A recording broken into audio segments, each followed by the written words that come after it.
committees. Number 24, Cash Groves. Number 7, Charlie Coyne. Number 8, Sean McCarty.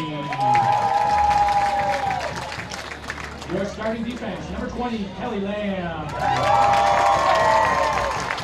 Number 2, Charlie Nauheim. Number 17, Ryan Wallace.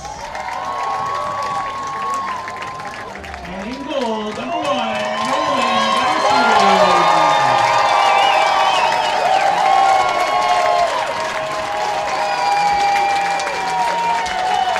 Your Lakeridge head coach, Kurt Simon, assistant coaches, Frank Aldisi, Eddie Sauer, Keith Land, and James Williams. And now the starting lineup for the Jesuit Crusaders.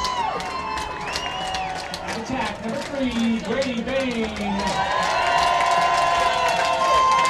Number 2, Deuce Beto. Number 26, George Malkiel. At midi, number 7, Thomas Bui. Number 5, Ryan Jack. Number 27, Gavin McGarry. At defense, number 35, Owen Vance. Number 19, William Gilster. Number 15, Quentin Stanley. And in goal, number 22, Trace Spreen. Your officials for tonight, we have referee Russell Dean in his 5th state champion finals performance. Your umpire Tom Hopper, also in his 5th year. Field judge James Strohecker, his 1st year. And your bench official is Mark Monson in his 2nd year.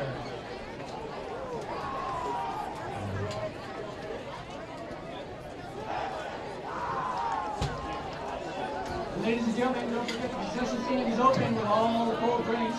And at halftime, we'll be announcing the all-state teams, so stay tuned for that.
to the Oregon High School Lacrosse Association State Championship game for 2025 between the top-seeded Jesuit Crusaders and the second-seeded Lakeridge Pacers. My name is Seth Dorensky, joined by my esteemed Gonna make him work for this one.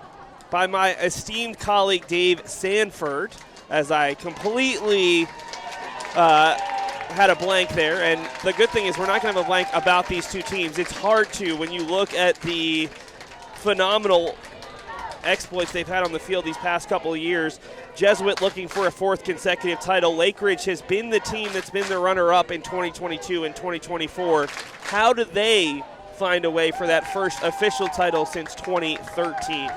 Lakeridge has some significant advantages at certain positions going into this game. All-American goalie Nolan Darcy, the senior, headed to Bama on an ROTC scholarship. Perhaps the biggest lacrosse game of the rest of his life about to happen here. Their defense, top to bottom, all going to play big-time college lacrosse. All gigantic, all ferocious. Their face-off guy, one of the best in the state. In Cash Groves, he's committed to D1 Queens.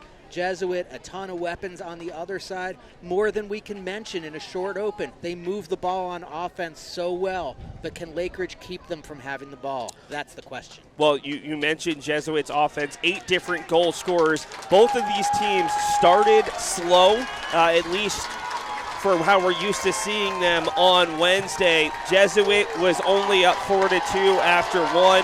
Lakeridge didn't score their first goal until the final 2 minutes of the quarter. The crowd is electric. It's a matchup of two Goliaths in different ways. Lakeridge has allowed 5 goals or less in every game this season against Oregon competition. They have not lost in the state of Oregon this year.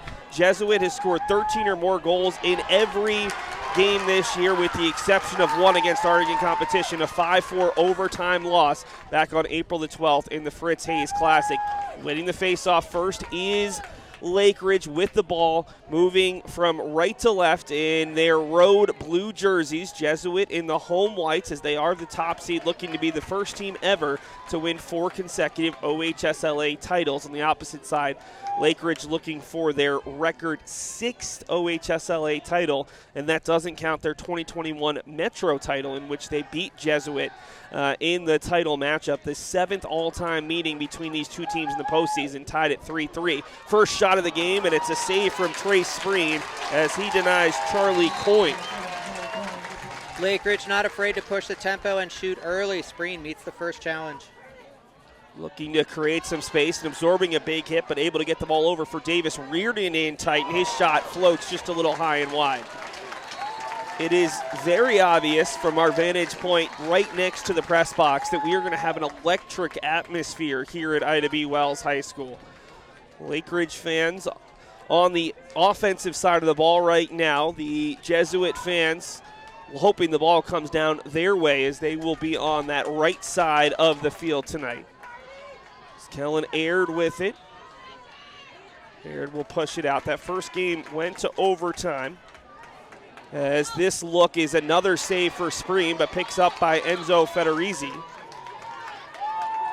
In that first matchup, it was Kellen Aird who scored the game winner in OT. So here's a third look, and this time Spreen is able to hold on up the look from Davis Reardon. So Jesuit, who are known for their offense, certainly a strong defensive team, and Trace Spreen able to come through as defender nearly stepped over, and it was nearly the first flag of the contest just 2 minutes in. A great defensive stand for Jesuit, a solid 2-minute possession for Lakeridge. Jesuit with the ball now. Working with it is Elliot Heyer, one of those 8 goal scorers in Wednesday's victory over OES. Jesuit certainly had the easier time winning 17-1 over OES. Lakeridge had to really put on a show in the second half as they earned a 12-3 win over West Lynn. First look of the day, and there's the first save of the day for Nolan Darcy as he denies Ryan Jack. I don't think either goalie wants to work hard today, but they're certainly capable of stealing the show. In both possessions for both teams, you're seeing them get more than one shot in their offensive sets.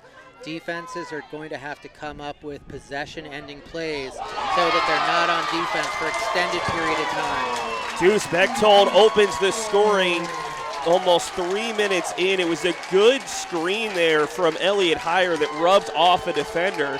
And it is Bechtold, the senior All-American who had a hat trick on Wednesday, who makes it 1-0 in favor of the top-seeded Crusaders.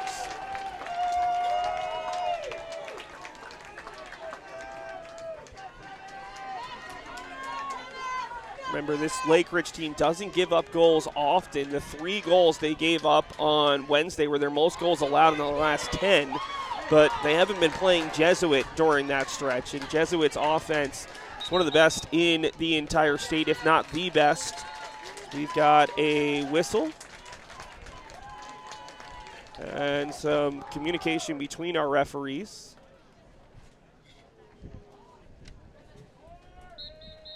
Dave, what you got? Got an inadvertent whistle is what they're saying. I was imagining Jesuit was so excited to beat Cache Groves on that faceoff that they were calling timeout to protect the ball as it was contested there. But incidental whistle, which is a great opportunity for Jesuit to get into a settled possession and run their offense. Yeah, I also thought there was a timeout, and I also thought that was very odd timing for a timeout this early into the game. Yeah. Davis Dolp with it. Dolp loses his footing. Saw a lot of that in the All-Star game today. Did not see a lot of that on Wednesday with the 2 semifinals. As it's Bechtold with it. Pushing it up for Thatcher Killian, the future Richmond Spider. Killian sends it in front, and a low shot that hits the inside of the bar there from Bechtold. Great look that beat the keeper, and now a Jesuit player goes down, and the whistle will go against the Pacers. This is an experienced crew. Multiple referees who are working their 4th or 5th state championship game. But it's going to be a difficult game for them with the physicality from both of these teams. And certainly some crowd influence. Getting in tight and losing the ball just as he was about to shoot was Davis Dolp, and now we've got our first flag of the day. Jesuit will have a man-up opportunity unless they're able to score here, and Brady Bain will pull it out. Lakeridge had the ball for the first 2 minutes, but it's been all Jesuit since, and that shot is knocked down and out by Brady Bain, and we will see Jesuit go a man up. Going to have a high cross-check call on Lakeridge officials. Tough job in this game. Where's the line between how much physicality you allow in a big time game like this versus keeping players safe? When the hits are coming in high, pretty easy for the referees to know to throw those flags. Yeah, and that's a tough loss. It's Oregon High School Lacrosse Association Player of the Year, Kelly Lamb, who's whistled for the penalty. So Lakeridge, who has a defense stacked full of very high-level defenders, will lose their number 1 defender for this first man-up opportunity of the day for Jesuit. Already leading 1-0. It's Heyer, and a good look and a goal from Brady Bain. Quickly 2-0. Nope. I saw the net ripple there, but I did too, and I looked down. I'm not sure if it hit the side of the net or if somebody was in the crease.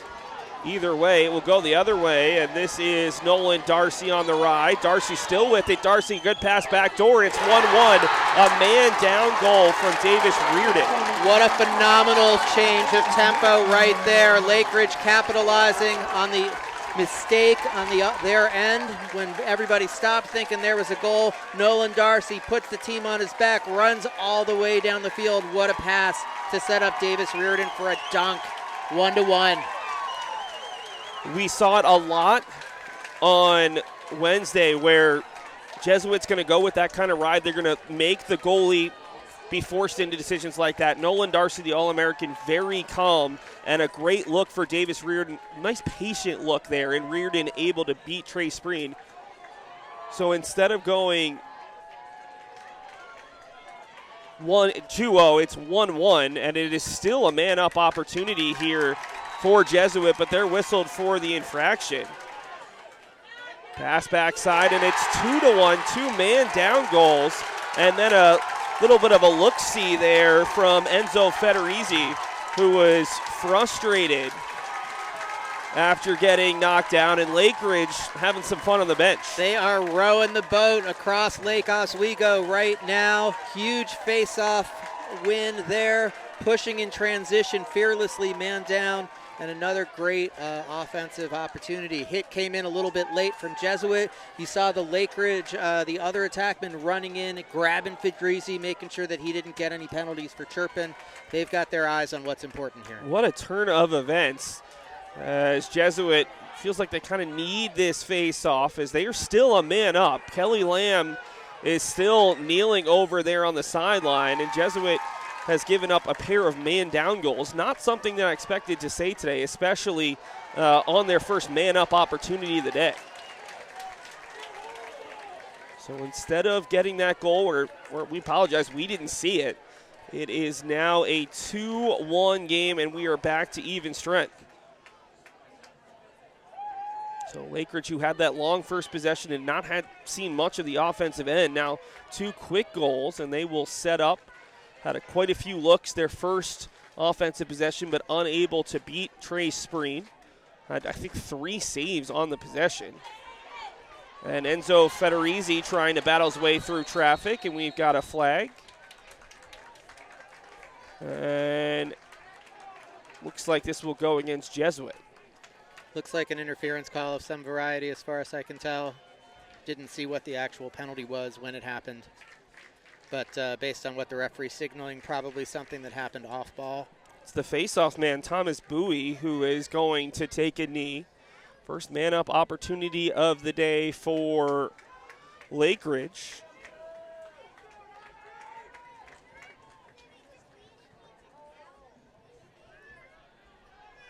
Very early in the game, momentum can flip on a dime.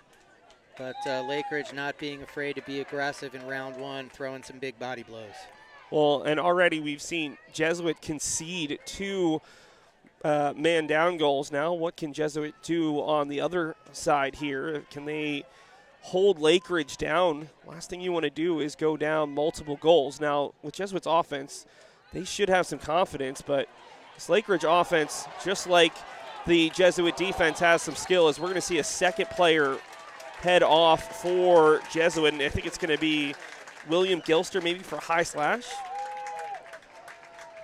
So it'll be 2 men up for Lakeridge with 5:55 to go, and this feels like a pretty big moment early on in this contest, especially if Lakeridge can show off their defensive muscle. This might not be a game where Jesuit scoring in the teens to even high teens. This might be a game either team is going to have to win in the single digits.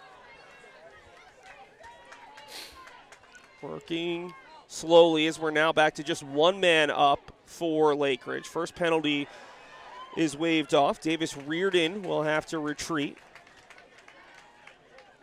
And Bowie will head back to the bench. Penalty on Gilster still going as that pass is knocked down, but time and space for Kellen Aert. Lakeridge very patient on the man up. Not forcing the ball inside. They have Fedrizzi wide open in the back post, but they'll elect to pass it back to the top. Here's Fedrizzi to the middle, wide open player, and making it 3-1 is number 10, Beckett Godfrey. It's a really nice feed from Fedrizzi, and it's the 3rd goal from 3 different goal scorers. The body language of these teams in the huddles after that goal scored entirely different. Jesuit players moving slowly to come together, seemingly concerned. They didn't seem to know where that cutter was at the end of that last man down opportunity. The face-offs, if Cash Grove can continue to stack possession after possession, can be a huge thing for Lakeridge here.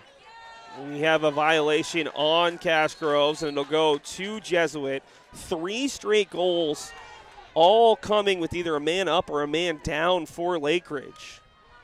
And now Jesuit back into their half-field offense, and hopefully for them they can settle in. They had a good start. We thought they were up 2-0, but whistle goes against them, and ever since it's been all Lakeridge. That first goal coming maybe 10 to 15 seconds after Ball rippled the back of the net, or maybe the back side of the back of the net. Here's a shot from distance that skips just wide from Thatcher Killian.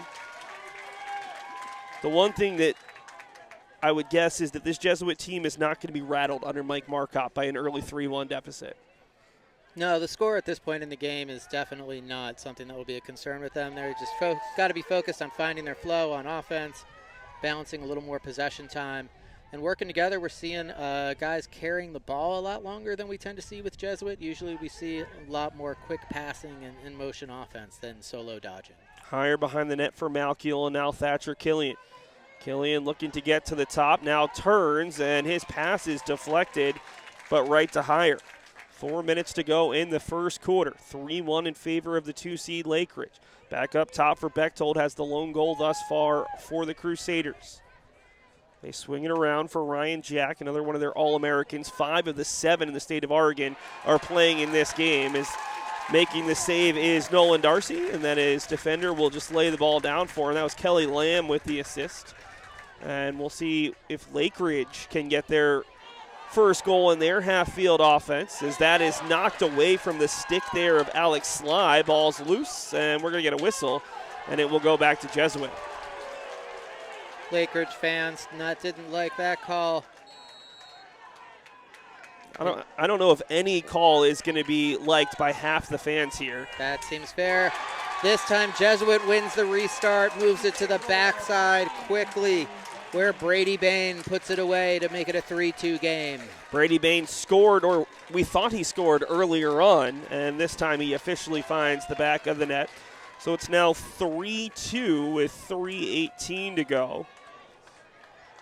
And this is oddly a little bit higher scoring than maybe the numbers would say this game would be. Remember, the first game 5-4 in overtime, favor of Lakeridge.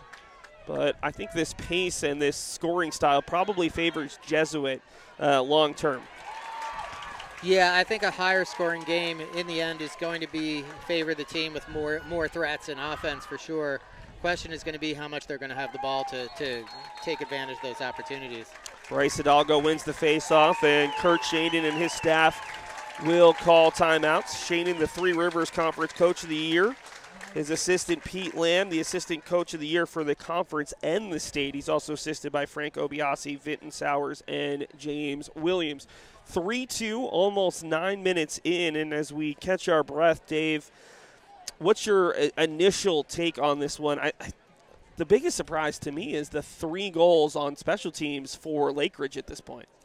They definitely showed a lot of courage attacking when they were man down rather than holding on to the ball. The fearless approach really has helped them thus far. I think it's really important. We're seeing guys rise to the occasion. If you camera probably can't see how full these stands are, but there is not an empty seat in sight. Much bigger crowd than probably a lot of fully sanctioned OSAA sports are getting for their state championships. Looks like a football game. There are so many people here. Student sections are on their feet. Everybody's totally engaged. A very special game for all of these players to get to be a part of. They've all worked really hard to get here, and they are putting on a great show for all of us. Coming out of the timeout, it will be Lakeridge with the ball. And you figure if you're Lakeridge, you just want to score 1 for 1 with Jesuit throughout this game. Big thing you don't want to do is allow Jesuit to do what they did on Wednesday, which was score the last 15 goals of the game and just put them away. That was OES. We saw Lakeridge kind of do a similar thing against West Lynn. It was 1-1 at halftime, and then they were able to score 11 of the final 13 goals. But Lakeridge does not typically rack up as many goals. It's just their defense that has been so solid this year, especially as of late, giving up below 3 goals per game over the last dozen contests. Working with it is Davis Reardon. That's one of the 3 goals to this point. Reardon will take the shot, and that's a missile that's wide. And backing him up and keeping possession there is Jason Wilbur, the D1 Queens University of Charlotte commit. Guarded by Owen Vance, the D1 Rutgers commit. You'd say that about a lot of the matchups in this meeting. It's pretty, pretty exciting to see guys playing here who have such bright lacrosse careers ahead in their futures. Davis Reardon beats 2, and that one hits the side of the net. All the Pacers fans up in front of us, and then getting knocked down in stature. Killian gets right back up, steps over a player. A little bit like Allen Iverson back in the 2000 NBA Finals. Not quite as dramatic, and still battling for the ball. Killian has it knocked wide, and we finally get a whistle. And it's going to go in favor of Lakeridge. What a scramble on the ground ball. Well, it just shows how much these guys wanted as Thatcher Killian will sprint off. It looks like there's a little bit of a hobble, but he lost the ball, picked it back up, fought. I mean, there was one Jesuit player against 2 Lakeridge players, and he was winning that battle for the most part. Is now turning it over, and Jesuit gets it right back. Ryan Jack showing off the speed, cuts back in, still with it. He'll float it towards the back post, and they will keep the ball with Jesuit there. I think that pass was deflected, thus it's the reason it's going off of its trajectory.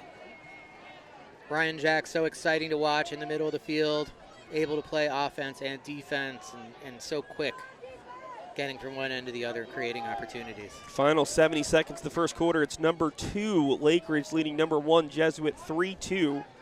After scoring 3 goals in a row, sandwiched between the 2 Jesuit goals. Elliot Heyer has imagined that Jesuit's probably going to play this pretty slowly over the final minute, but that pass out of the reach of Heyer, Davis Dolp trying to go cross field, and Lakeridge will get it back with 49 ticks on the clock. A big gamble there from Lakeridge, trying to sub their O-Midi over the midline, created that opportunity, but the Jesuit pass goes awry and gives Lakeridge one more opportunity before we get to the end of the quarter. Working with it is Ryan Wallace, brings it up across, and 35 seconds to go. Plenty of time for the Pacers to set something up for this likely final possession of the first quarter. Backing it all the way up towards midfield is Gavin Hidalgo, one of the 2 Hidalgo brothers on this Lakeridge team. Down to 18 seconds left.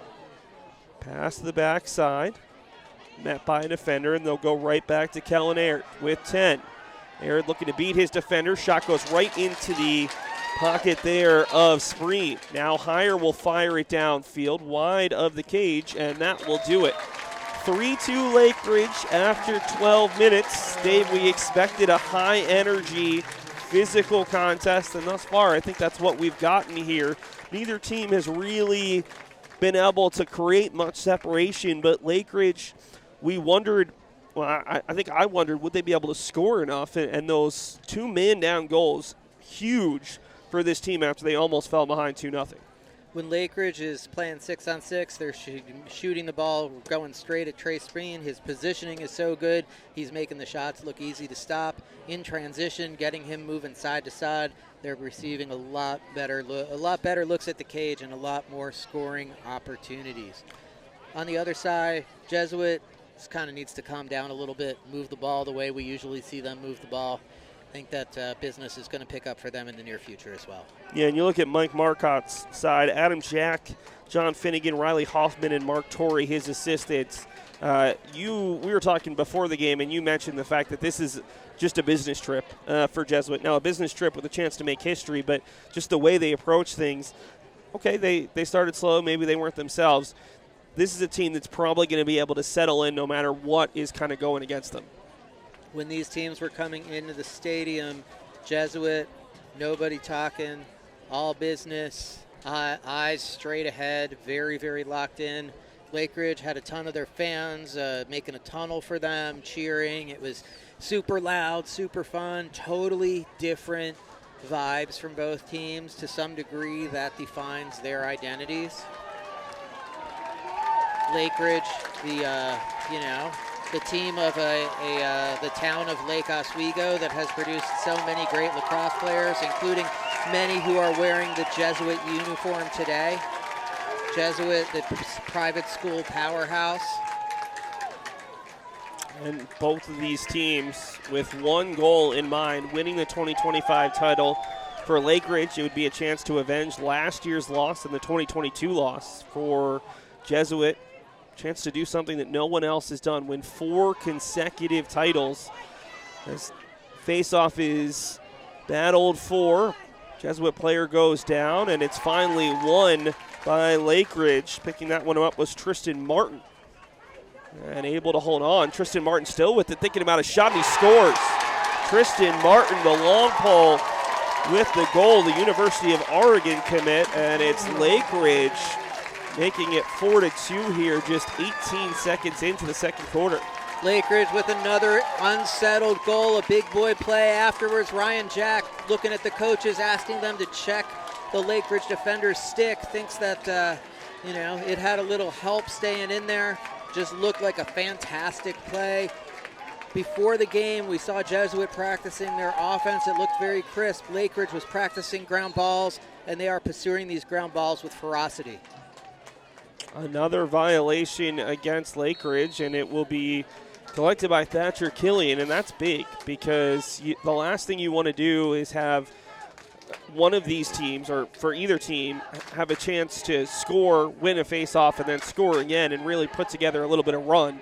Now it's Jesuit with their first possession of the second quarter, trailing by 2.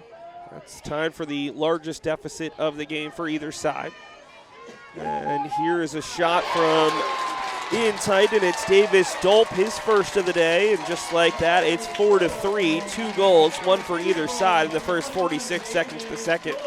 Just a straight left-handed split dodge down the alley from Davis Dolp. What a rip. Top corner, high and away, beats goalie Nolan Darcy, and just like that, Jesuit silences the Lakeridge crowd and bounces right back into this game.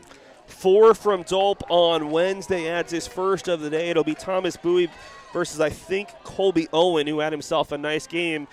It's tough when you're playing behind Cash Groves, but this Lakeridge team is deep in the face-off X, and good little battle, and it is Owen who we thought won it, and nope, the whistle will go against the Pacers, and a chance for Jesuit to potentially tie this game up here early in the second. Illegal procedure call there. You saw the ball stay in the back of his stick. Clear face-off violation, easy call for the official. And make it 4-4, the shot from Brady Bain, his second of the day, and it is tied at 4 with 10:52 to go in this second quarter, and this pace would certainly seem to favor Jesuit, as Lakeridge is not used to giving up this many goals, and can they score with Jesuit in a track meet? Bain wins the middle of the field there off of a great change of direction. Buries the ball from the prime shooting area. 4-4. Next couple of goals could be really important here.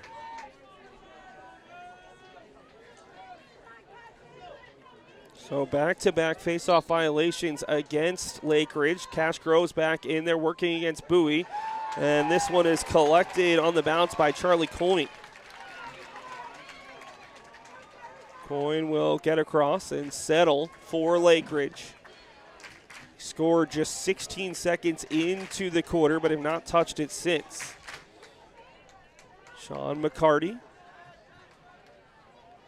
Slow it down and settle in. It's a warm one here at Ida B. Wells High School. Temperatures late in the afternoon between 85 and 87 degrees. Beckett Godfrey, who has one of the goals.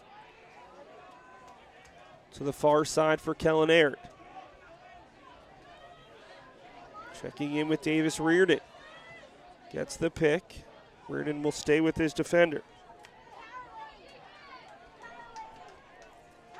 Looking to get the turn, and a pass to the back door, and it's a beautiful, unselfish goal. Jason Wilbur from Davis Reardon. I thought that Reardon had a chance to shoot. Instead, the extra pass, and that was pretty from this Lakeridge offense. With this dynamic duo, I'm not sure which one is Batman and which one is Robin, but when one of them is dodging, the other is moving with purpose, off ball, finding space in the middle of the field. What a great connection, and a nice goal in settled 6-on-6 to quiet Jesuit's momentum. Yeah, Lakeridge has not scored too many of those to this point. But they do lead 5-4 after going down 1-0 and almost 2-0 on a goal that we initially thought went in. It's been Lakeridge who has led or been tied ever since, and they win another face-off, this time with Beckett Godfrey scooping it up. Godfrey in transition takes the long shot, but it's hard to beat Trey Spreen when he's able to see it the whole way. We've got a whistle, and we'll wait on the call, and it's... I think Trey Spreen touched that ball with his hand, and the ball's going to go back to Lakeridge. That is a surprising mistake from a senior, second-team All-State player who's just a tremendous asset to Jesuit, but rare mistake will give Lakeridge an extra possession. On that last quick possession there, you see another one of the looks from Lakeridge that Spreen has done a great job of stopping. When someone is coming right at him, his positioning in the goal is so solid, he barely needs to move to stop the balls. When he's moving side to side, it's much easier for the shooters to attack him. Gavin Hidalgo's pass just a bit high for Charlie Coyne, and Jesuit is able to take advantage. Ryan Jack with it. Jack for Bechtold, and Bechtold thought about giving it right back, and now will pull it out as Jesuit wants to set up their 6-on-6 offense. Jesuit's really been rolling for the most part with this top line. Killian, Bechtold, Bain, Jack. And we haven't seen or talked much about George Malkiel, who had a big game, the freshman, on Wednesday. And Malkiel behind the net here will restart. 8:35 to go before halftime. 5-4, favor of Lakeridge, the 2 seed. Trying to pull off what would just be the third statistical upset in terms of seeds. But Lakeridge, the only team this year to beat Jesuit in the state of Oregon.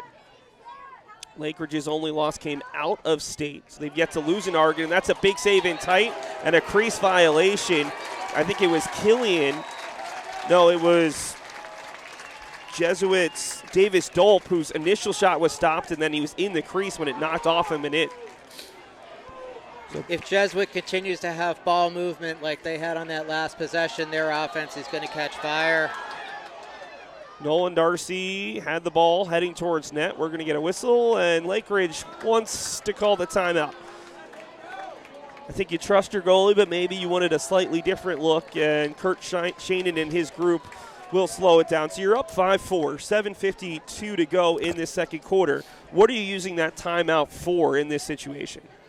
I think right now the momentum is going back and forth. Like these teams are trading punches. Everybody's trying to land a solid one. If Lakeridge can come back with another strong possession, another 6-on-6 goal, the way that they just did the last time they had the ball, eat another 90 seconds of clock while they're doing it, it's really going to push momentum for them there. At the same time, if Darcy comes away with a goal in transition or something crazy happens, there's a lot of juice, but then we're still playing this high-speed game. It's 90 degrees on the field. Jesuit has 2 more lines of great players that haven't touched the field yet. They're super deep. You don't necessarily want to get into a track meet with them. You want to control the game. Well, and that's such a good point. Lakeridge doesn't play a lot of track meets. They pride themselves on their defense, or the strength of this year's team is their defense. Slowing down this pace, settling in longer possessions, that's what we're used to seeing from Lakeridge. It hasn't been the case today, and it hasn't hurt them to this point.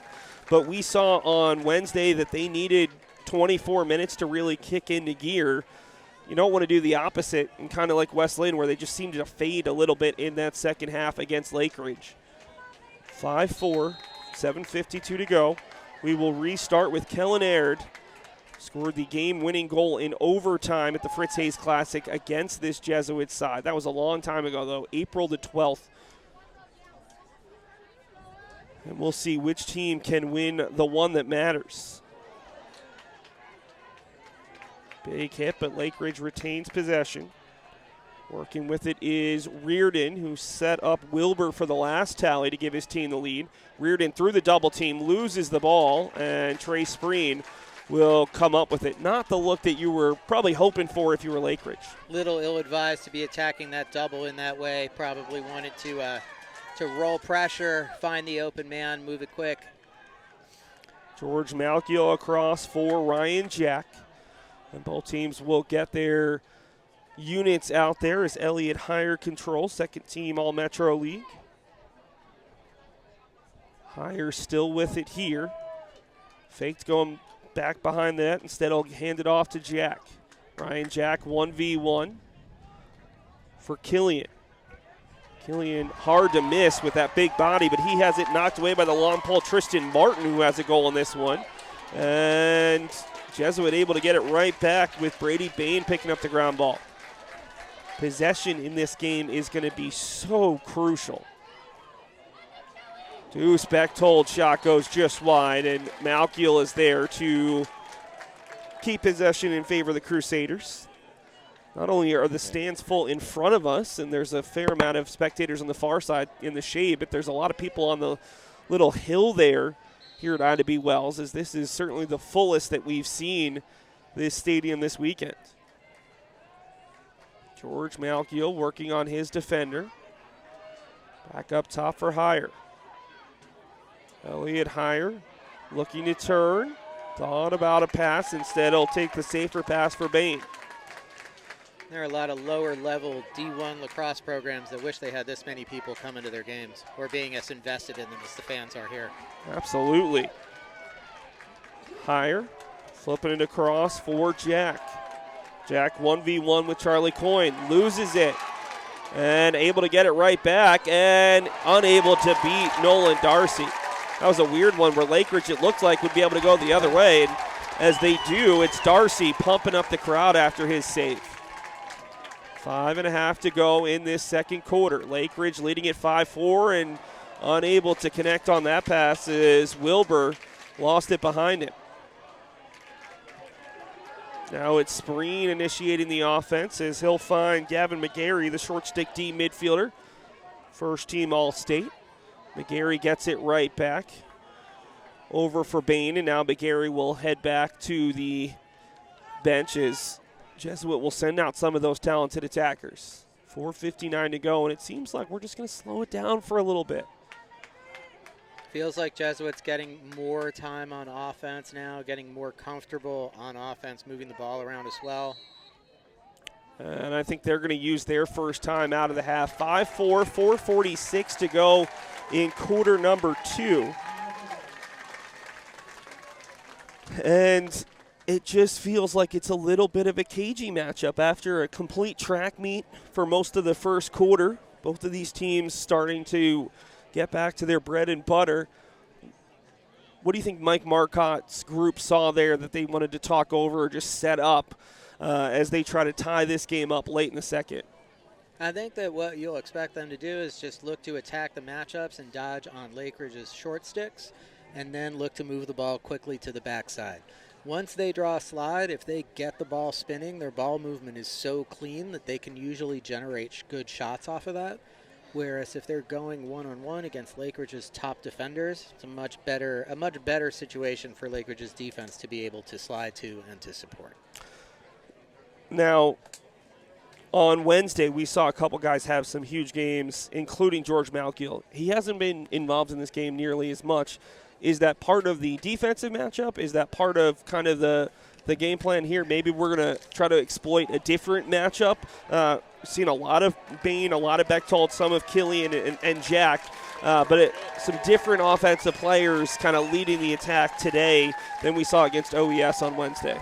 I think that part of what you might be seeing is George Malkiel, really the only freshman in the mix of the players that you're talking about, and maybe with a little less experience in this game situation, and being guarded by really dominant poles, just being a little bit less of the instigator of the offense. No, that makes sense. You look at most of these guys for Jesuit, seniors and juniors who are now playing in their third or fourth state championship game.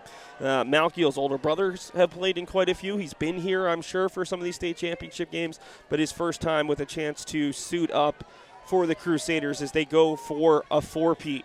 Working with it here is Thatcher Killian, one of those seniors on the offensive end for Higher. Elliott spins, turns right back for Killian through a double team and able to hold on to the ball there against the double team. Behind the net, Malkiel will feed it over here for Bechtold. Deuce spinning against the opposing number 2, Charlie Nauheim, and floats it up top for Higher. Higher drops it and picks it back up, dishing it off for Brady Bain. 4 minutes to go before halftime. Jesuit has not led since it was 1-0, and they trail at 5-4 here late in the second quarter. Nice patient possession for Jesuit. These long possessions wear down defenses too, super important. Every time you make a defense slide and recover in the second quarter, they're just going to be a little bit more tired in the fourth quarter when they need to make a play. Higher shot goes just wide. It'll stay with the Crusaders. That's a great point, especially with the depth of Jesuit, and on a day where temperatures are 85, 87, I think it's pretty fair to say this is the warmest game that either of these teams have played thus far this spring. George Malkiel working against the long pole there. Bryce Hidalgo and able to handle the pressure. As they swing it back across. Very patient here. Ryan Jack's shot, and that will bounce all the way through. 3:23 to go. This has been close to a 2-minute possession. And while Jesuit has generated a lot of shots in this possession, they have not hit the cage. So on college level, at the college level, the Lakeridge defense has done their job there getting the stop. Just as we say that, they get the ball on cage, and a great save by Nolan Darcy. A long rebound that almost ends up in the Lakeridge bench. Sticks with Davis Dolp here, looking for a shot. He fires it wide. There's a couple of Jesuit photographers over by the sideline who are having to run out of the way after all of these missed shots come over to this near side. And now the Lakeridge fans below us trying to cheer on their defense to force a stop. It has officially been a 2-minute possession for the number 1 seed, looking to find this game-tying goal. 5-4 late in the second quarter. And there's another save from Darcy denying Davis Dolp. Lakeridge in transition. Long pass and a really nice catch that will also draw a flag as Jason Wilbur had to go up the ladder to make that one-handed catch. Look for Lakeridge to hold it for a minute here. Yeah, 2:17 to go, no shot clock, but also just the amount of time their defense had to work. I'd like to give them a little bit of a breather. All the way up top for Kellen Aird, and now we'll get the final members of this offense out there. 2 minutes to go. It was 3-2 in favor of Lakeridge after one. They lead at 5-4 here in the second quarter. Charlie Coyne able to pick up that errant pass. And now Coyne able to beat his defender, takes the shot, but another save from Trey Spreen. And either way, it stays with Lakeridge after that penalty flag. Minute 44 left, and we'll see Lakeridge go a man up for the second time today. Lakeridge is 1 for 1 on the man up. Jesuit is 0 for 1 and gave up 2 man-down goals. That's a big reason why Lakeridge leads to this point. Right there on that last play, too, we see another example of a Lakeridge player running straight at Trey Spreen while they're shooting the ball, and he just measures it and shuts it down. Yeah, it's funny. Nolan Darson's the All-American, but Trey Spreen is also so impressive. I think you match up these two goalies, and anytime you score a goal, you should probably save the ball. It's not that easy to do. Minute 30 to go. And Lakeridge is going to really probe this Jesuit defense. As that pass is knocked down by the long pole, and it's going to come out towards midfield, and getting there just in time is Davis Reardon. Minute 13 to go as the penalty is over, but they're able to score nonetheless. It's Enzo Federizi, his second of the day, and just like that, it's a 2-goal lead for the third time for Lakeridge.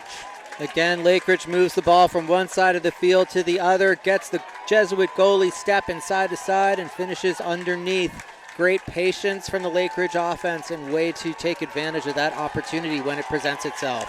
Tristan Martin right below us, getting ready for the face-off, but really trying to pump up the crowd. Very important face-off here. Minute and 7 to go. This could be a final possession, or you could be picking up this ball and trying to take it right to goal. Cash Groves is going to win the face-off draw against Thomas Bowie. And Groves is probably going to settle this down as he wasn't able to go directly towards net.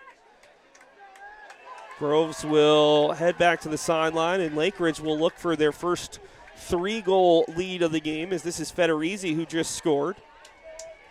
Enzo has now scored 3 goals this year against Jesuit.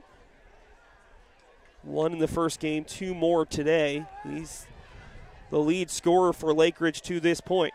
All the way up top, it's Kellen Aird with under 30 to go. How quickly are you looking to go here so that if you do have a rebound or you don't score, that you get a second look? I think they're going to go about 15 seconds. With 17 here. It's Reardon all the way to net. Reardon pump fakes, loses the ball, and it's loose on the backside and picked up by Lakeridge with 8. Chance for the long pole, and putting it through the 5-hole is Sean McCarty, the D2 Concordia Irvine commit. And just like that, it is 7-4, the largest lead of the game for either side, as Lakeridge scores back-to-back goals in the final minute of this second quarter. We're seeing a lot of different players involved in the scoring for Lakeridge thus far in this game. As Jesuit covers the primary threats on the attack, other guys are stepping up and making plays to put their team in a great position as we go into halftime. 7 goals, 6 different goal scorers. Cash Groves wins the faceoff, will fling it over with 1, and it's saved by Trey Spreen. Well, Dave, there's still a lot of lacrosse left to be played, but Lakeridge has had a much better first half than we saw on Wednesday. They scored 1 goal in 24 minutes. Today, 7 against a very good Jesuit team. What has been working first for Lakeridge that you've liked on the offensive side of the ball? The place where they are really creating great opportunities is when they're getting the ball going side to side. Getting the goalie stepping across the crease, then having to be reset to attack shots. When the shots are coming right at him and he's able to be set and step to the ball, he's smothering those shots in a big way. The other thing that I think is huge is you really see how much passion Lakeridge is playing with from all of their players and all of their fans. They're pumping their chests when they're making plays. The bench is pumped up. The guys are high-fiving each other. Again, the tone so different from Jesuit, who is all business all the time.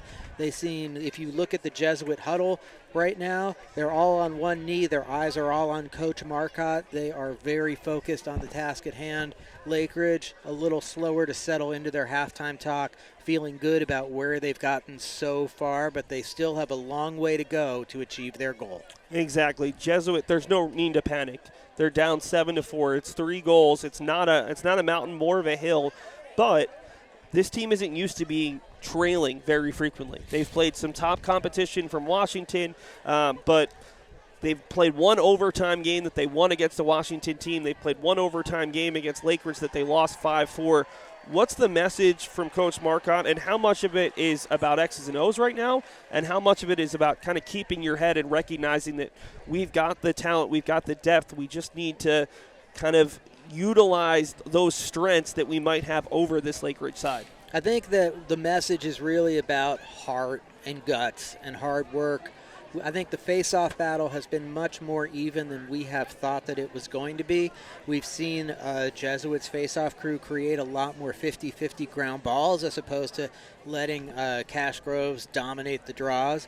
They've got to come up with more of those balls. 3 goals right now is not a big problem to overcome, but if the first run in the second half is from Lakeridge and 3 becomes 6, it's a very, very different hill to climb. Likewise, if Jesuit comes out with the next run, we could be back at a brand new ball game in a heartbeat. Dave Sanford, Seth Orensky, we're going to take a break. 12:30 to go before the start of half number 2. We'll be back with about a minute on the clock here on Oregon Sports Beat as number 2 Lakeridge leads number 1 Jesuit 7-4 at halftime.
attention, please, as we announce the second team All-State Oregon High School Lacrosse Association. Your second team All-State attack from Jesuit senior Brady Bain. From Summit High School in Bend, senior Ari Viano. Junior from West Lynn, Connor Peters. At midfield, senior from West Lynn, Brody Jones. Junior from West Salem, McNary, Micah Fensky. Junior from Jesuit, Davis Gulp. Junior from Summit, Braden Robbins. At faceoff, junior from Wilsonville, Owen Feinblatt. Senior from Jesuit, Thomas Bui. Your short stick defensive midi, sophomore from OES, Cameron Fassel. And senior from West Salem McNary, Tanner Gehring. Your long stick midi, senior from OES, Aaron Sales. And senior from Lakeridge, Tristan Martin.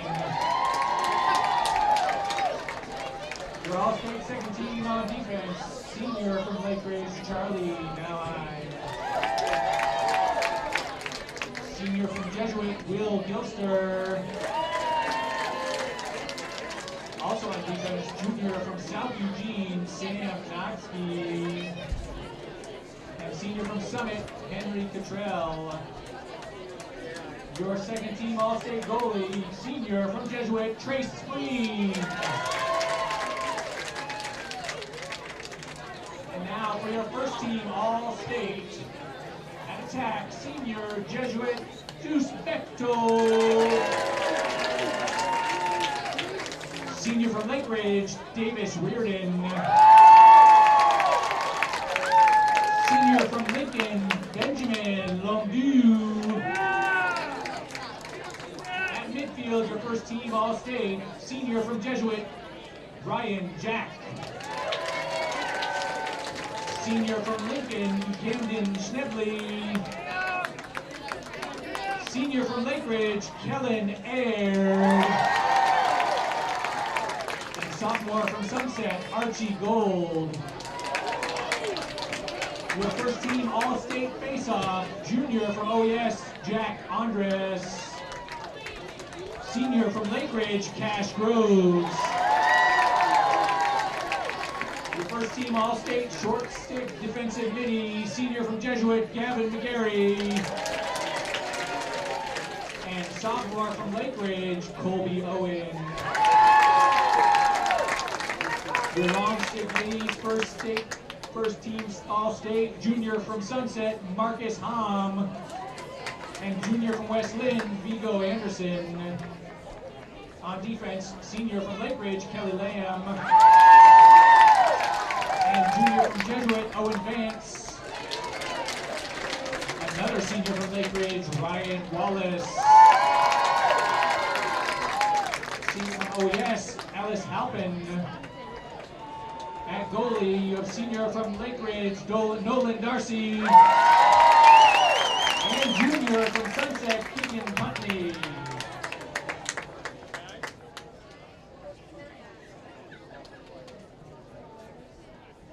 Also, we'd like to congratulate our U.S. Lacrosse All-Americans. Senior from Lakeridge, defense, Kelly Lamb. Senior from Jesuit, attack, Deuce Bechtel. Junior from OES, Jack Andres. Junior from Sunset, Marcus Hom. Senior from Lakeridge, Nolan Darcy. Senior from Lakeridge, Ryan Wallace. Senior from Jesuit, Ryan Jack.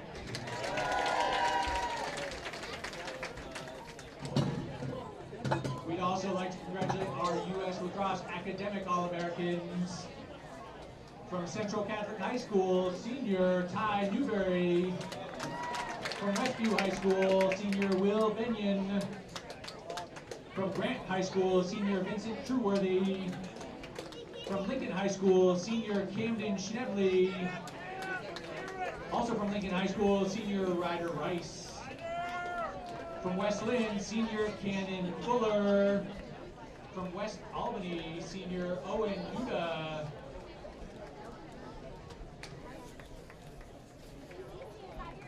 The 2025 Coaches of the Year. Your Coach of the Year from Forest Grove, Scott Tierney. And your Assistant Coach of the Year from Lakeridge, Pete Lamb.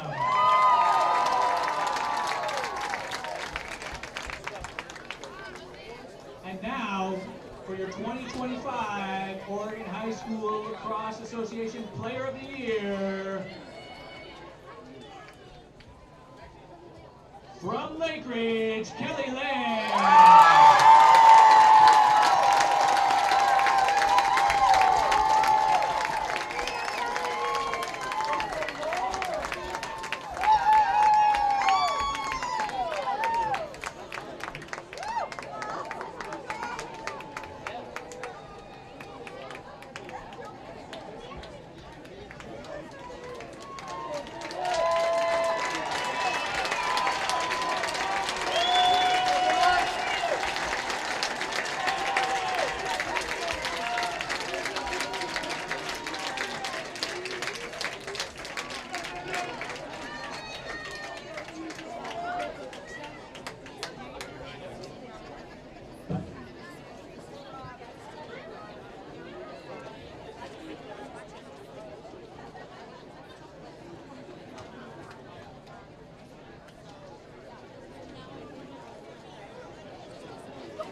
Less than a minute to go before the start of half number 2. It's Lakeridge, the 2 seed, leading Jesuit, the 1 seed, 7-4.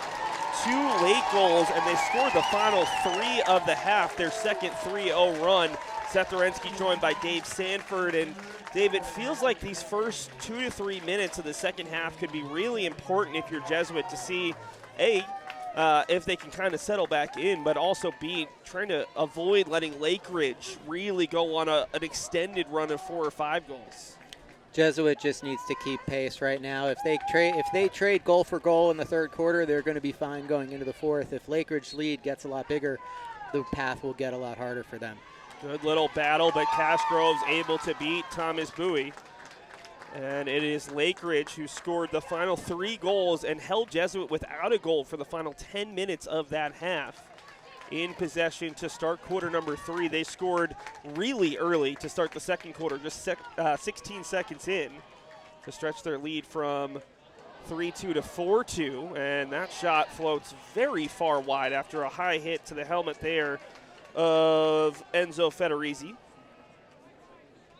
It'll stay with the team in blue, working from right to left in this second half. Jesuit in the home whites, the number 1 seed, looking to become the first team ever to win 4 consecutive titles. Pass in tight angle. That shot went off probably the leg of a defender there. And just as the ball is about to get out of bounds, heavy hit on Owen Vance, but it'll stick with Vance and the Crusaders. And Jesuit able to get a stop to start this second half. Lakeridge gets the ball inside on their first possession, but not the clean looks that they've been having throughout the second quarter. Little trouble on the clear here for Jesuit, though. William Gilster and George Malkiel unable to connect originally. Malkiel gets hit up high, tries to scoop it over to a teammate, and it's collected by Ryan Wallace, one of the 3 All-Americans on this Jesuit team. Rather, Lakeridge team, and 2 on Jesuit. 5 of the 7 spots in the state of Oregon went to one of these 2 sides. Lakeridge looked like they were just bullying Jesuit on that last series, both on the zone entry and then on the ground ball in the clear. Looking like the bigger, more athletic team. Lakeridge controls with Sean McCarty, and that's where this team has excelled this year. They are big, they are strong, and they are defensively talented. It doesn't hurt to have a first-team All-State goalie and a first-team All-State face-off guy, 2 of the most important positions, but they're just a lack of focus as the Lakeridge player drops it, and then on the pass back towards the cage, a great job by Federici to step in and knock it down. So it looked like Jesuit had forced a second consecutive failed possession, and there's a beautiful kick save by Spreen. It's going to come all the way out towards the bench. Big hit on Jack, and that's too big of a hit on Jack, and it will go back to Jesuit on the foul. Great save by Spreen attacking that shot right there, and a great job by Lakeridge. Attackman riding the ball back, creating an extra offensive opportunity. McGarry for Malkiel had to go up like a wide receiver there to catch that pass up high before it almost went out of bounds. And now Jesuit will look to settle in here. Their first actual possession, because they were never really able to set up on their first look of the quarter. Almost 3 minutes gone by, still scoreless in the third. As Lakeridge continues to hold a 7-4 lead. Big whack at Elliot Heyer. He'll hold on to the ball. To the far side for Deuce Bechtold. Gets the screen from Heyer, and he'll bounce it out wide. A little bit too far wide for Thatcher Killian, and the ball goes back to Lakeridge. And 2 possessions, no shots for Jesuit. Not what we're used to seeing. Empty possessions that end with the ball going out about on the sidelines. Definitely not the norm for them. Lakeridge's defense is dialing up the pressure. Alex Sly working against Malkiel, able to bounce right off of him. Now he's got a second Jesuit player in front of him, and he says, Deuce Bechtold, get out of my way. It's still Sly with it. His pass is too high, though, and maybe that was the case of just being a little bit too eager after he showed the physicality on a pair of Jesuit players. A little bit too much adrenaline going there. So another empty possession. I've seen one big save from Spreen, but outside of that, it's just been a couple of turnovers for either side here in the early going. As Thatcher Killian is met by a player immediately, but able to get around Tristan Martin, who has one of the goals thus far for Lakeridge. 7 goals from 6 different players. On the opposite side, 4 goals from 3 players for Jesuit. 2 goals from Brady Bain and 2 goals from Enzo Federici are currently tied as our lead scorers in this one. And we've got a foul coming up against Lakeridge as Davis Dolp was able to draw the foul and the contact. And what can Jesuit do with it? 0 for 2 thus far on the man advantage. That pass just a little bit low, and trying to run it down will be Brady Bain. Nice look cutting to the net, I think for Killian, might have been Malkiel.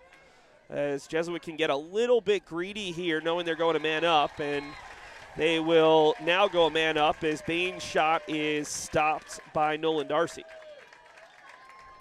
This feels like it's an important opportunity for this man up group that's 0 for 2 thus far, and then also gave up those 2 man down goals on their first opportunity. They have not looked as crisp as we're used to seeing them. In the semifinals, Lakeridge still pressed out on defense when they were in the man-down situations. With the struggles Jesuit has had this quarter in terms of their passing, if I'm a pacer, I'm kind of thinking maybe it's time to press out and try and take the ball away here.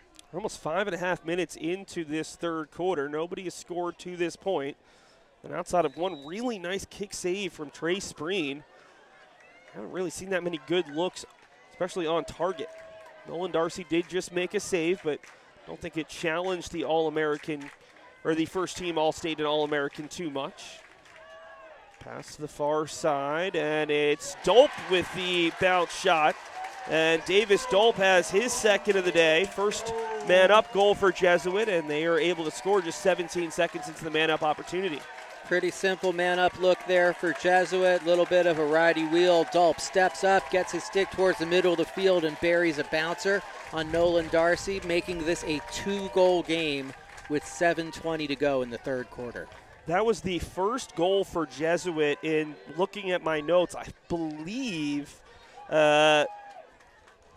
almost 16 minutes. Feels like a long drought for this offense that averages well over 15 goals per game. Big time face off, and again, it's 2 for 2 for Cash Groves to start this third quarter. Now can Lakeridge get their offense going? That pass is low, but coming back to grab it is Beckett Godfrey, who's another one of the goal scorers for the team in Carolina Blue. As they will work with it here with Jason Wilbur.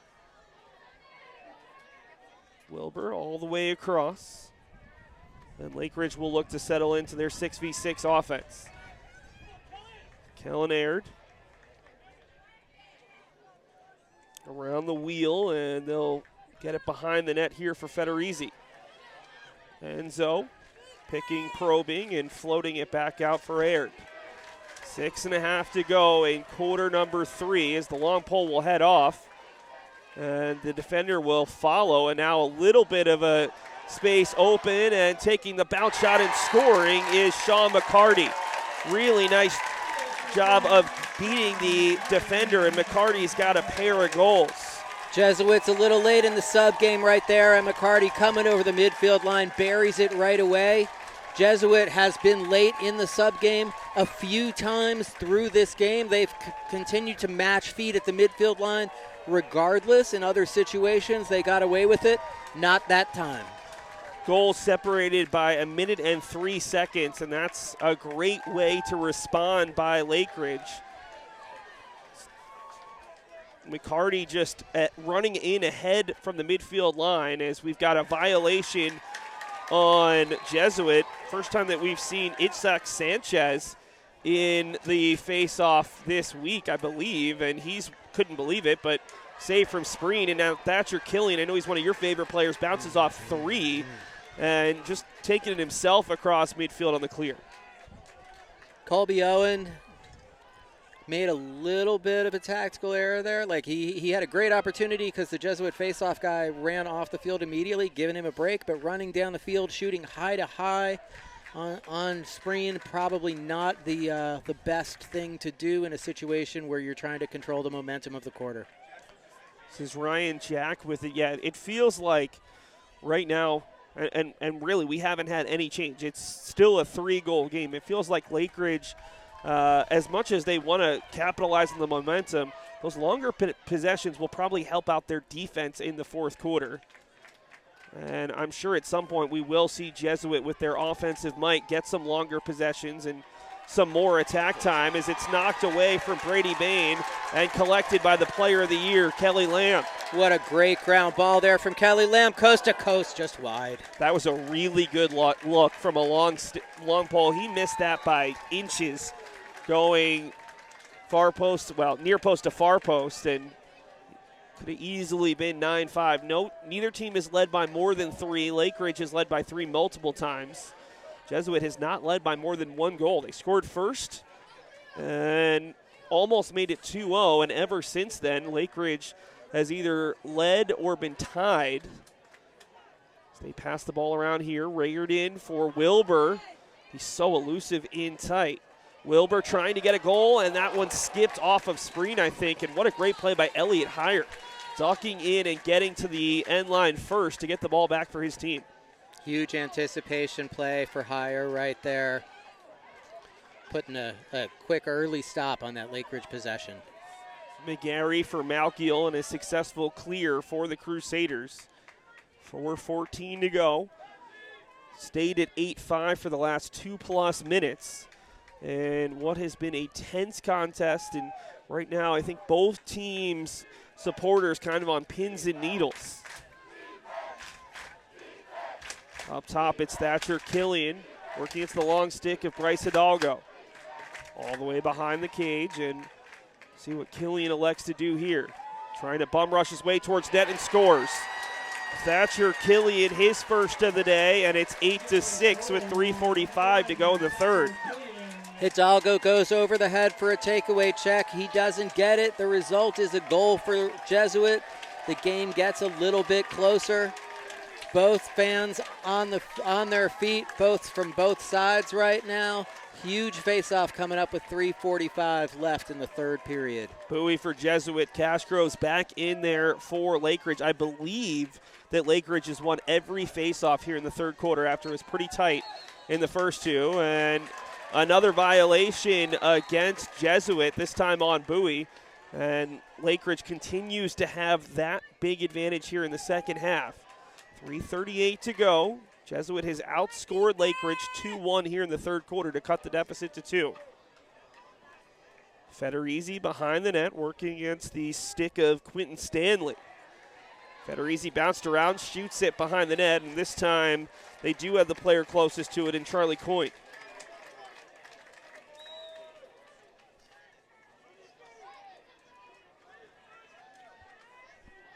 .315 left is now Coyne.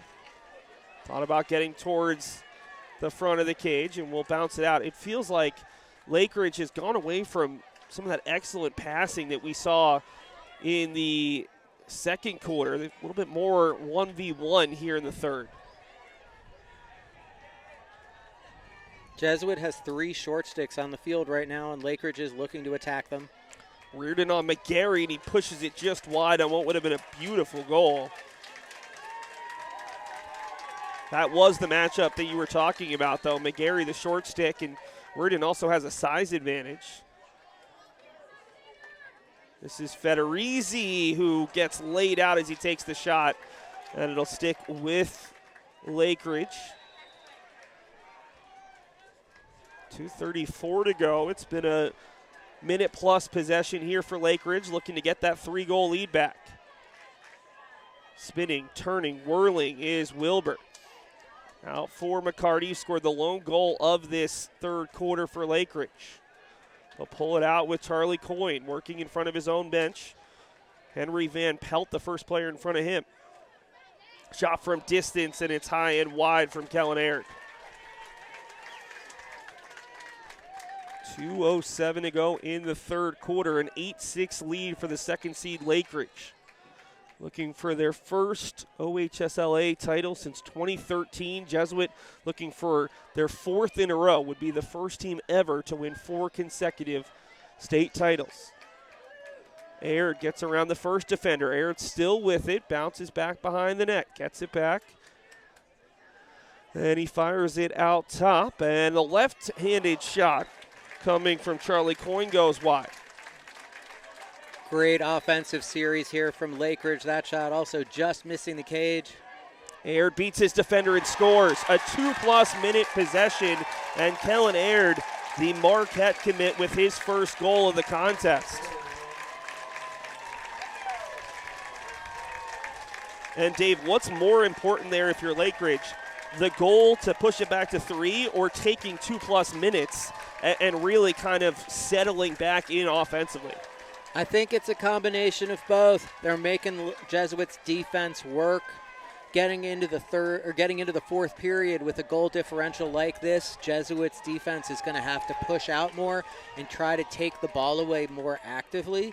This is going to be harder for them the more tired they're made by the minutes they need to play on D right now. Off the faceoff, it comes all the way back to Nolan Darcy, who's going to have to go up against the sandwich of Jesuit Crusaders and somehow keeps the ball, but it's not out of danger yet. He needs to find someone. The entire Lakeridge bench is up and bouncing around. Darcy still with it. I would have thought that would have been a great time to use a timeout, but Kurt Shannon and his team trusts in their goalie, and now Darcy will head back. A minute to go. This is the third 3-goal lead for Lakeridge, and they have 9 goals from 7 different goal scorers.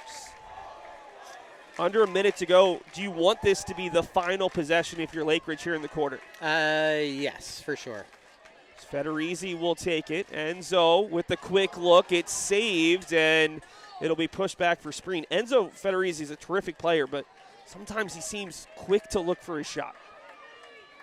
That's just from my perspective. Right there, that early in offense, based on how long these possessions are, might not be a clean enough shot to take. At the same time, if you're not taking chances, you're not having success. It's definitely part of the game where it's easy to make that call from the press box. He feels like he's got a good look. He's going to take it. Shooter's going to shoot. 9 seconds to go. Jesuit trying to get it back within 2. Bechtold shot probably deflected there by Darcy. 2 Lakeridge players rushing towards it. 3 seconds to go in the quarter, and that should do it as they will fling it downfield. 9-6 after 3. We said there was no reason to panic if you were Jesuit trailing by 3 after 3. What's the panic level right now for the Crusaders heading to the fourth quarter? 3 goals in 1 quarter is definitely not a problem for either of these teams.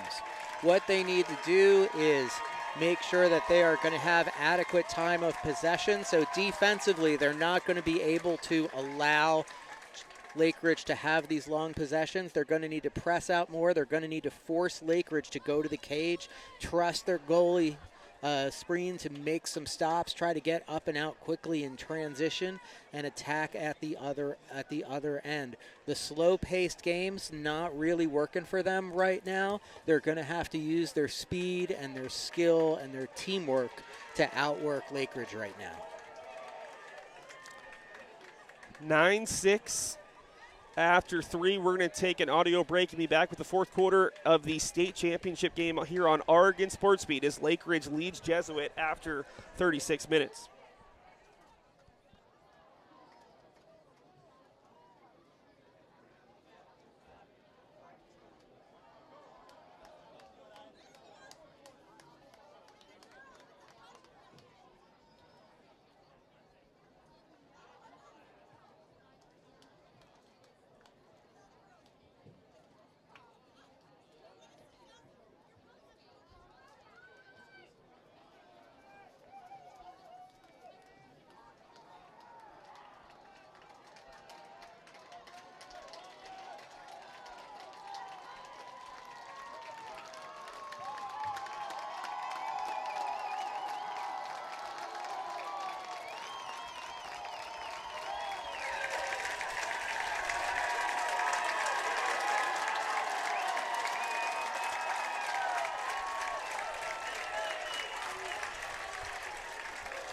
Folks, you might not even need Dave Sanford and myself to call this fourth quarter. You might just be able to listen to the crowd. It's electric here at Ida B. Wells High School. 9-6 in favor of the 2-seed Lakeridge Pacers.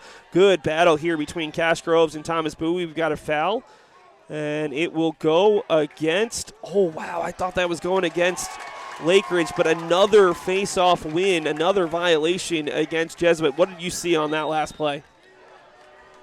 Hard for me to tell what the referee called there, but a lot of the times when it looks like the hold's going to go one way and it goes the other way, it's because the player who's getting called for the penalty is coming down on top of the other player's stick. If one team wins the clamp, the other guy his move has to be to go under. He can't go over that guy's stick when it's clamped on the ball. The third or fourth time that Jesuit has been whistled for an infraction on the faceoffs here in the second half. Lakeridge has won every faceoff to start the second half. They lead at 9-6, 11:20 to go. They have led by as many as three times here in the second half. Jesuit has not led since it was 1-0. Pass comes all the way through the middle, but they've got two players back there, and it will stay with the team in blue. Thinking about the shot and having his pass deflected, so it will stay with Lakeridge there, was Sean McCarty. Referee on the far side is going to give that ball back to Jesuit. Interesting. It looked like Davis Reardon had a chance to make the catch, unable to do so, but it clearly was deflected from our angle. This is Thatcher Killian bouncing off one player and then getting nearly tripped up there by Reardon. The flag will come out. It's going to be an offsides call. And the Lakeridge fans, as you can hear, are not too happy about that. Bounce pass behind the net for Malkiel. Jesuit is 1 for 3 thus far on the man up. Working behind the net, it is Bain for Malkiel, and now Bechtold. Every time Jesuit has scored as of late, Lakeridge has had a response. Killian, the man who drew the call, spins off one and shoots and scores. That was an impressive display of one man wanting it more. Great move to get to the middle and get his hands free. Comes out low to high on the shot, off stick side to beat Nolan Darcy. The goal will wipe out the penalty. This comes to become a 2-goal game with 10 minutes left, and everyone in this stadium, probably 3,000 people on their feet as we come to this key face-off. Thatcher scored the last 2 goals for Jesuit. It's 9-7 now with 10:14 to go in regulation. Killian, Bain, and Dolp all with multiple goals for Jesuit. Cash Gross showing why he's an All-American, wins another one. And now we'll see what Lakeridge can do offensively. It seems like their best offense here in the second half has been when they have those 2-minute possessions. They went quick in the first half. We saw them score a man down, score a man up, score in transition, but here in the second half, it's been finding that great look. It has not been easy to beat Trey Spreen 1v1. McCarty cuts, can't make the catch, and this is a chance for a pickup and going the other way, but we get a whistle. We've got a loose ball push call against Jesuit, giving the ball back to Lakeridge. So that is potential momentum shift, as Jesuit looked like they were easily going to pick up the ball with William Gilster.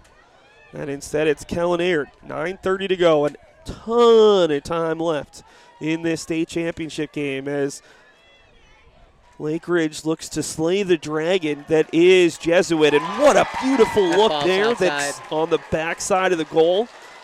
Lakeridge fans kind of tricked me there, and I think that was Jason Wilbur who tickled the twine on the back of the cage. We call that a mom goal. Oh, well, as someone who did not play lacrosse, that's where I would, if I'm ever going to find the back of the net, that's the part of the net that I would be most likely to find, as the pass in transition comes all the way through, and Nolan Darcy gets there. Darcy's pass finds Ryan Wallace, and Wallace will stretch it back across the field. So teams trade turnovers, or would be turnover for Lakeridge. And now with 8:30 to go, we'll see how quickly Lakeridge elects to move. This is Enzo Federizi, who tries to beat Spreen to the near post, and another save for Trey Spreen. Federizi again shooting early in the possession. Jesuit perhaps with transition the other way. Jack across for Heyer. Heyer absorbs the first big hit and a couple of whacks. Still keeping possession, needs a passing option and finds one in Bechtold. But first, We're going to get a Mike Marcotte timeout for Jesuit. He was not going to see his team lose possession there, although, I mean, give Heyer a lot of credit. He was able to maintain possession of that ball against a lot of pressure. 9-7, 8 minutes to go. So if you look at this game in sections of 4, Jesuit got the first. Now they need 2 more in the final 8, although I'm sure they're looking for that sooner. What's the message here if you're Jesuit? What are you looking to draw up offensively to potentially cut this game back to a 1-goal deficit for the first time since 9:51 to go in the second quarter? I think they're just trying to run their 2 main games, on ball and off ball. They're trying to set picks for the ball carrier to get the right matchups. They're trying to set screens away to get shooters into shooting space. An interesting play right there. If I'm coaching there, I'm 100% bailing Elliot Heyer out on that timeout because he's under a lot of pressure. But the way he handled that and gets that pass underneath to a cutting Deuce Bechtold, if that play goes on, I'm not sure that ball's not in the net right there. It's true. I mean, just as that timeout was being called, he was able to find Ryan Jack, who was now in front of 2 defenders. Jesuit will start with the ball just below us here on the left side of the field. This Jesuit side has won 3 consecutive state titles, but for the most part, there's been a little bit of separation in those title games. 12-7 last year, 10-4 over Westland in 2023, 17-9 in 2022 over Lakeridge. They win this one, it will likely be the closest of the 4. Jack just behind Bain there, but able to collect. This is Dolp pulling it out for Jack, far side for Brady Bain, and Bain will pass it behind the cage for George Malkiel. Thatcher Killian scored the last 2 for Jesuit, but he'll pass it out here for Davis Dolp, who's one of 3 players with multiple goals for the Crusaders. Dolp for Jack, triple team, somehow maintains possession, and they'll pull it out. Malkiel for Jack, as it looks like Lakeridge has done a good job of keeping them away from net. Killian has it knocked away, still a battle for it, and Lakeridge unable to collect, and this one will go out of bounds, and it'll stay with Jesuit. Great play by the Lakeridge D to get the ball on the ground, but they fail to get up and out. Second chance for Jesuit. Lakeridge seemingly not ready for the restart. Minutes gone by on this possession since the timeout. It is Bechtold for Killian. Thought about the shot from distance. Instead he gives it off for Davis Dolp. Dolp almost football tackled there. Somehow can maintain possession for a while. Now he tries to cut it back for Jack, who able to maintain possession and throws it wide on a pass that got deflected. That was a difficult catch for Jack. 6:39 to go in regulation. Jesuit still trails by 2. This is Bechtold. Forced to bring it out for Bain. Bain right back for Bechtold. Low shot gets knocked down by defender, and it's picked up by Nolan Darcy. I think that was Charlie Nauheim who might have gotten in front of that shot. Lakeridge patient on the clear as they get their offensive personnel on the field. This is Lamb, the long look, perfect on the dot pass across midfield, and now Lakeridge can get into their offense. 6 minutes to go in regulation. What's the message to your offense right now if you're Kurt Shannon? Patience. Get the defense sliding. Cut the middle hard from the backside. Don't throw it in until the guy's really open. Grind the clock. Force Jesuit to come out and overplay you and make a mistake. This is the most goals this season that Lakeridge's elite defense has allowed against an Oregon team, but it's the second fewest goals that Jesuit scored against an Oregon team. The only fewer performance was that 5-4 overtime game the first time these two teams met back in April.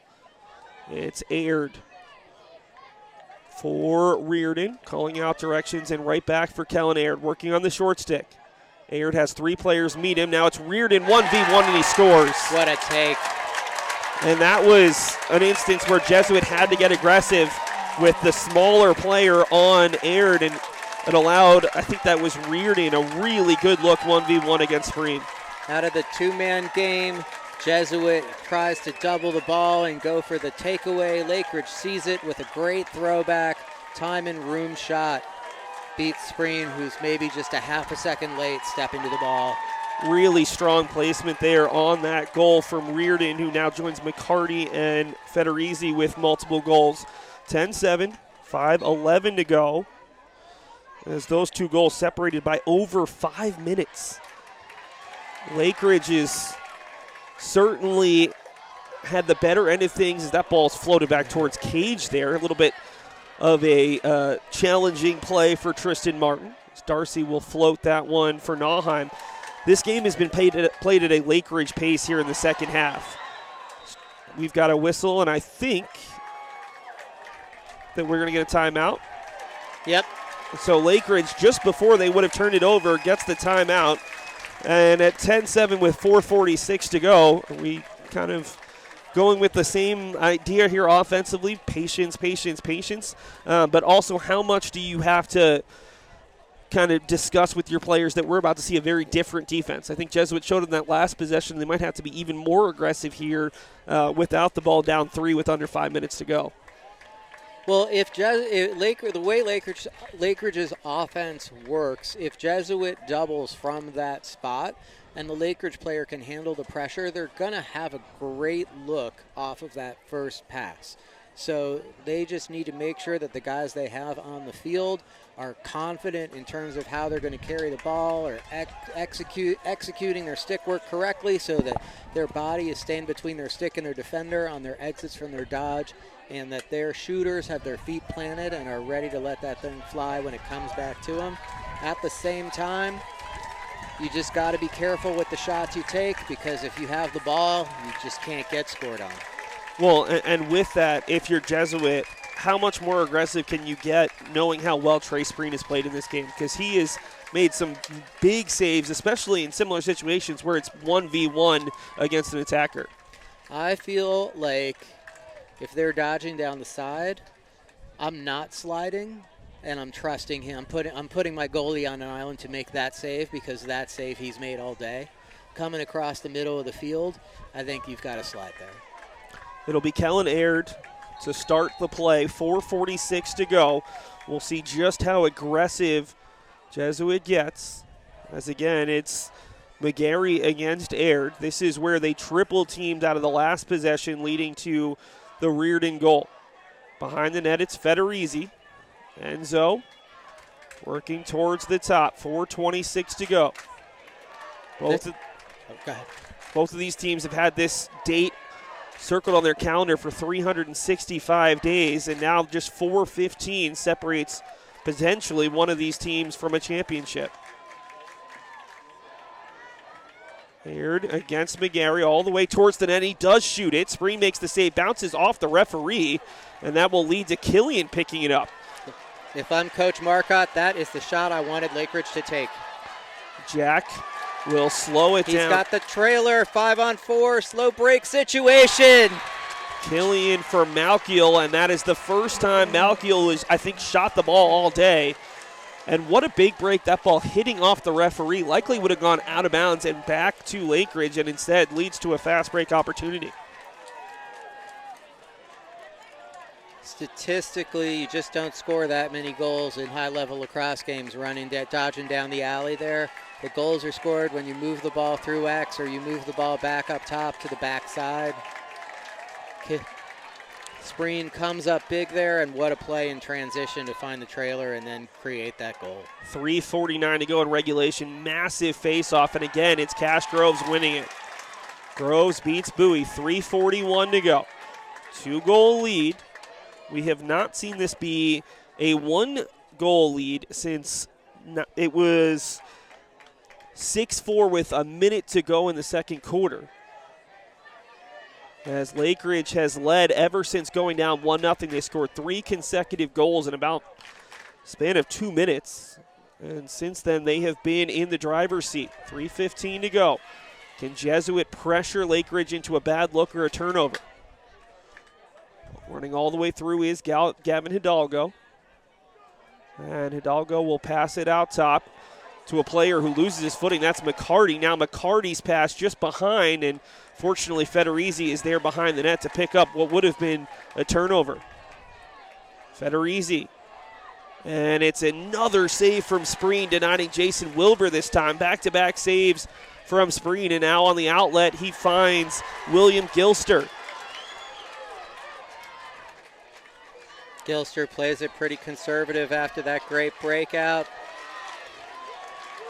2:30 to go, still a lot of time in a 2-goal game. The last 2 shots Lakeridge has taken, probably ill-advised shots to take. And Trey Spreen has absolutely gobbled up those shots with no rebound as it's knocked away from Jack. Ball still loose. Players fall into the turf. We've got a whistle, a hold call, and I think that was the right call that time as a Jesuit player was taken out by the leg there as he tried to collect it. Now Lakeridge has a late player coming on, able to get back up. And there's the shot and a score.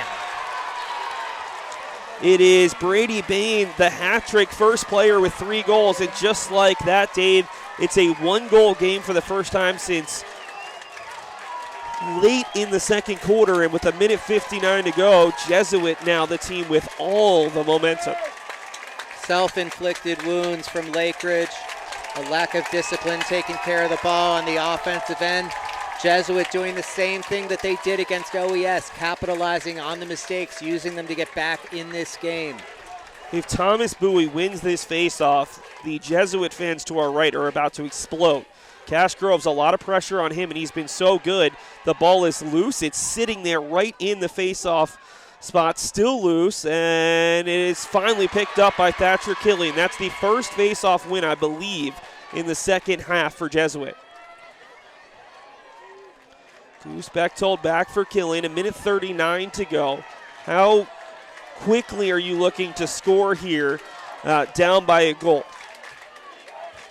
I think that you're looking to go. Momentum is all Jesuit's way right now. I think you feel if you're Jesuit, you get the next one, you can get the next one.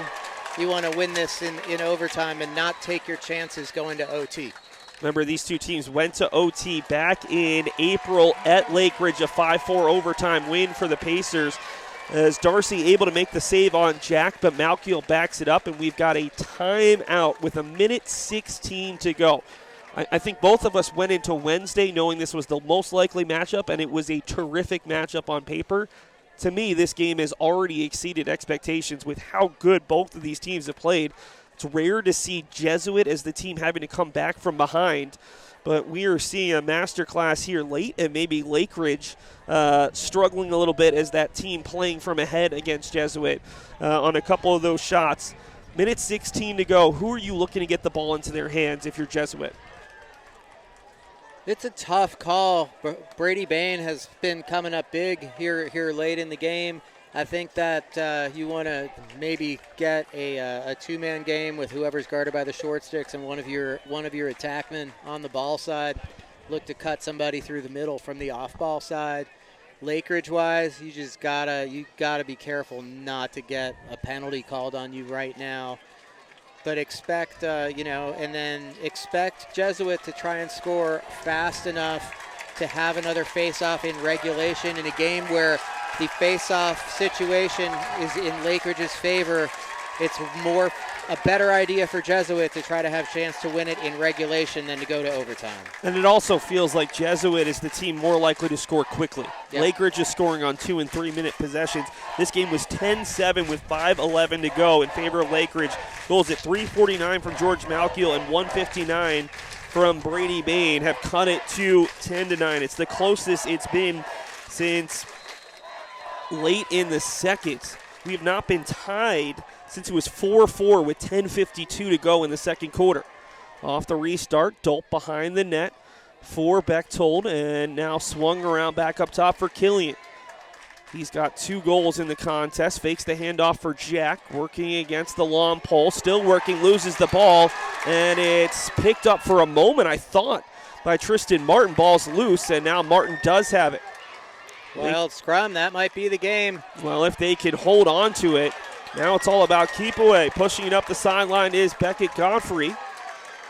No, that's Kelly Lamb, 20, not 10. I should have recognized the size. We've got a whistle and a violation against Lakeridge. So Lakeridge goes in and out of the box right there under 2 minutes. 36 seconds to go, and now it's all on Jesuit needing to score as Lakeridge turns it over on a mental mistake. 25 seconds left right now, and now Jesuit's just looking, can we preserve our season? Can we preserve our four-peat? It's Jack with it, working against the defender. Jack for Bechtold, pass is knocked down, almost picked up by Malkiel, and there's Darcy with it. 9 seconds to go. He'll fling it downfield. 5 and 4. That ball will go out of bounds with 1 second left. And that should do it, as we're going to see Spereen look. Lakeridge needs to be careful not to get a delay of game penalty running on the field here. Spereen will fling it downfield, and that will do it. The four-peat will not happen for the first time since 2013. Lakeridge are your state champions.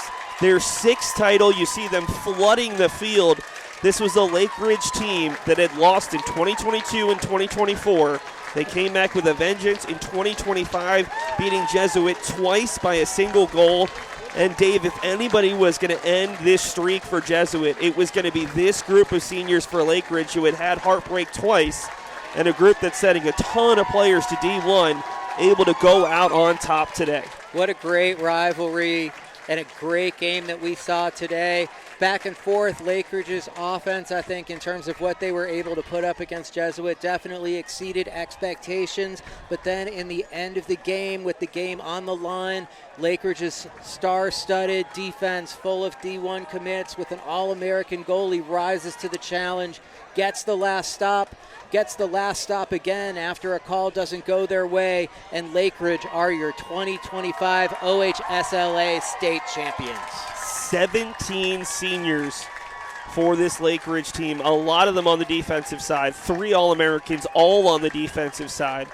One of the best face-off men, and in the end, it was the face-offs, the goalie, and the defense that proved enough for Lakeridge, and just enough offense. It was a complete team effort for Lakeridge to take down this Jesuit team, who you got to give a lot of credit to. Came back, played from behind, nearly did it in tying this game up. What a terrific high school lacrosse game that we were able to witness here today at Ida B. Wells High School.